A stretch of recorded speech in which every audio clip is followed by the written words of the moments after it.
శ్రీశ్రీ గారు చెప్పారు అధ్యక్ష. ఇందులోనే రంగరాజన్ కమిటీ, సురేష్ టెండూల్కర్ కమిటీలు ఆ మధ్య ఎప్పుడో చెప్పారు. ఇప్పుడు దాన్ని అనుగుణంగా ఈ ప్లానింగ్ బోర్డు ఒక మాట చెప్పింది అధ్యక్ష. ఏమని చెప్పింది?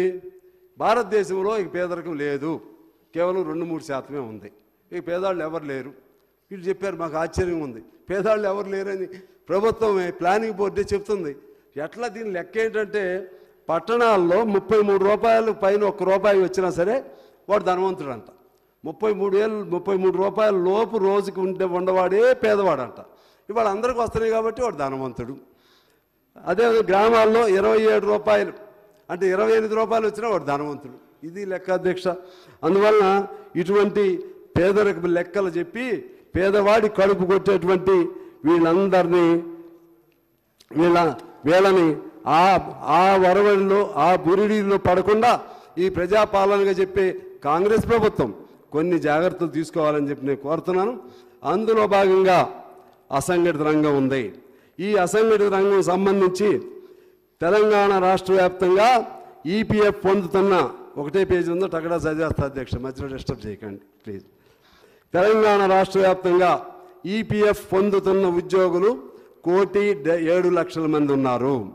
అందులో జీవో నెంబర్ 21, 22, 23, 24, 25 వీటిని గెజిట్లో చేరిస్తే వారి కనీస వేతనం కనీసం 30,000 వస్తుంది.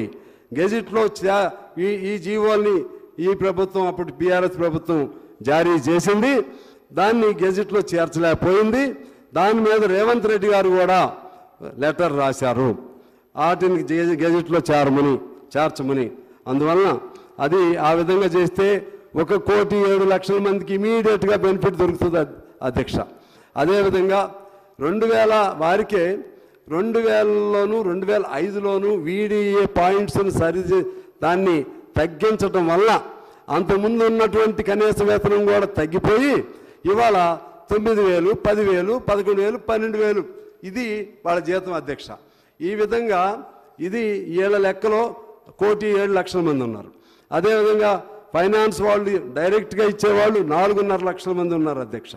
అదేవిధంగా మన ఆటో వారు, లేకపోతే హమాలీలు, అదేవిధంగా మా భవన నిర్మాణ కార్మికులు, ఇలా చూస్తే దాదాపు 2 కోట్ల మంది వ్యవసాయ కూలీలు అన్నీ కలిపితే 2,000 మంది, 2 కోట్ల మంది, సగం మంది అసంఘటిత రంగంలో ఈ రాష్ట్రంలో ఉంటే ఈ బడ్జెట్లో అసంఘటిత రంగానికి సంబంధించి ఏమీ కూడా శ్రద్ధ పెట్టలేదనేది నాకు బాధగా ఉంది.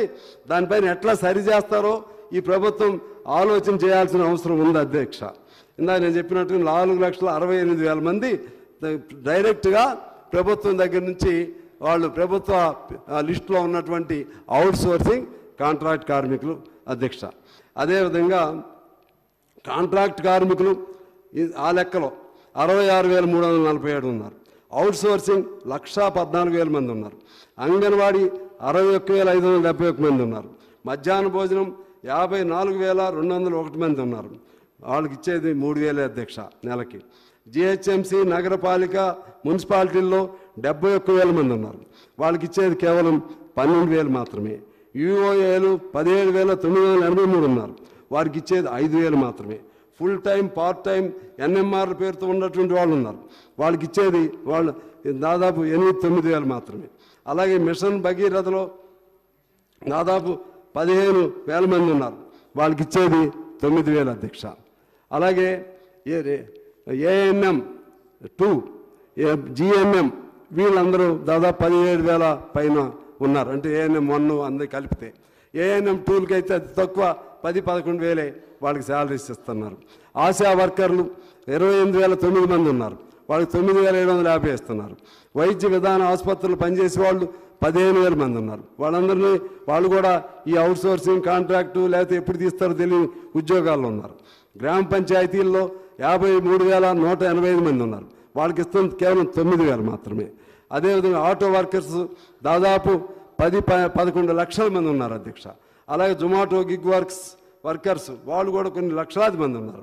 అలాగే మోటార్ ఫీల్డ్లో క్యాబుల్లో పనిచేసేటువంటి వాళ్ళు కొన్ని లక్షల మంది ఉన్నారు. భవన నిర్మాణ కార్మికులు 26 లక్షల మంది ఉన్నారు. హమాలీలు 15 లక్షల మంది ఉన్నారు. ఎడ్యుకేషన్ స్వీపర్స్ 4,000 మంది ఉన్నారు.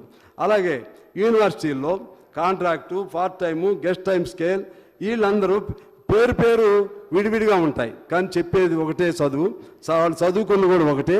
అంటే విడివిడి పేర్లతో వాళ్ళ కడుపు కొట్టే విధంగా పేర్లు మారుసి ఒకనే అవుట్సోర్సింగ్ అంటున్నాడు, ఒకనే కాంట్రాక్ట్ అంటున్నారు. అంటే వాళ్ళు పర్మనెంట్ చేయకుండా తప్పించుకునే విధంగా ప్రభుత్వాలే మోసం చేస్తూ ఉండటం వలన వాళ్ళకి ఆ విధంగా అన్యాయం జరుగుతుంది. అదేవిధంగా హోంగార్డులు వాళ్ళు చచ్చిపోయినా సరే వాళ్ళకి ఏం రాదు. హోంగార్డులకి హెల్త్ లేదు, ఏమి లేదు. 17,122 మంది ఉన్నారు అధ్యక్ష. పోలీసుల పిల్లలు ఈ మధ్య పెద్ద యాజిటేషన్ చేశారు, 46 జీవో. వాళ్ళకి న్యాయం చేయాలి. అదేవిధంగా జోన్లు 2 ఉన్నాయి. ఇంతకుముందు ఒకటే జోన్ ఉండేది పోలీసులకి, మల్టీ జోన్ సిస్టమ్ పెట్టారు. వరంగల్ జోన్ ప్రాంతంలో దాదాపు కొంతమంది 20-30 మంది డిఎస్పీలకి ఇంకా ఇతర పోలీసులకి ఇబ్బంది ఉంది అధ్యక్ష. అలాగే మా సింగరేణిలో 20 జీవో నెంబర్ 22 సరిచేస్తే దాన్ని అప్లై చేస్తే 30,000 మంది కార్మికులు ఉన్నారు అధ్యక్ష. 30,000 మందికి ఎంతోమంది ఇప్పుడు 9,000తో వాళ్ళు పనిచేయాల్సిన పరిస్థితి వస్తుంది. ఆ 30,000 మందికి ఎంతో కొంత ఆ పెరిగిన ఆ జీవో ప్రకారంగా వాళ్ళకి మినిమం వేజ్ వస్తుంది అధ్యక్ష. జన్కోలో ఆర్టిజన్స్ పేరుతో 21,000 మంది ఎట్టి చేస్తూ ఉన్నారు. వాళ్ళని రెగ్యులరైజ్ చేయాల్సినటువంటి బాధ్యత ప్రభుత్వం పైన ఉంటుంది. ఆర్టీసీ వాళ్ళని తక్షణం ప్రభుత్వంలో విలీనం చేయాలి. అదేవిధంగా వాళ్ళకి ట్రేడ్ యూనియన్ హక్కులు ఇవ్వాల్సిన అవసరం ఉంది అధ్యక్ష. ముఖ్యంగా జర్నలిస్టులకు సంబంధించి వాళ్ళు మరింత అన్యాయమైన జీవితం, వాళ్ళకి మినిమం గ్యారంటీ లేని జీవితం, ఎవరు రూపాయి ఇచ్చే పరిస్థితి లేదు. ఆ విధంగా వాళ్ళకి ఇల్లు లేదు, అదేవిధంగా మెడికల్ ఫెసిలిటీస్ లేవు, ఏమి మినిమం వేజ్ లేదు, ఎవరు అసలు వేతనం లేదు.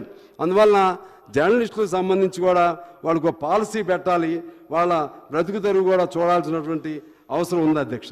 అదేవిధంగా గ్రానైట్లో ఒక 25-30 కోట్ల రూపాయలు ఇస్తే 10,000 మంది గ్రానైట్ మీద బతుకుతారు ఖమ్మం జిల్లాలో. వాళ్ళది ఎవరు పట్టించుకోవట్లేదు అధ్యక్ష.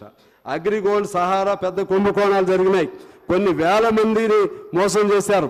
కొన్ని వేల మందిని మోసం చేసి 1000 ఎకరాలు కొన్నారు ఈ 2 సంస్థలు. వీటిపైన విచారణ చేసి బాధితులకి తక్షణం న్యాయం చేయాలని చెప్పి నేను మీ ద్వారా కోరుతున్నాను అధ్యక్ష. అలాగే టూరిజం దాన్ని ప్రైవేటీకరణ చేస్తారన్నారు, దాన్ని ప్రైవేటీకరణ చేయరాదని చెప్పి మీ ద్వారా నేను కోరుతున్నాను అధ్యక్ష. ఈ విధంగా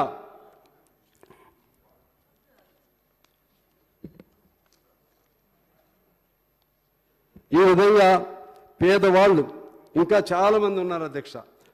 టైం లిమిట్తో నేను మీకు ఇష్టం లేదు, ముందు మీకు ఇష్టం లేదు, ఏం అంత బాధ ఏమి మీకు.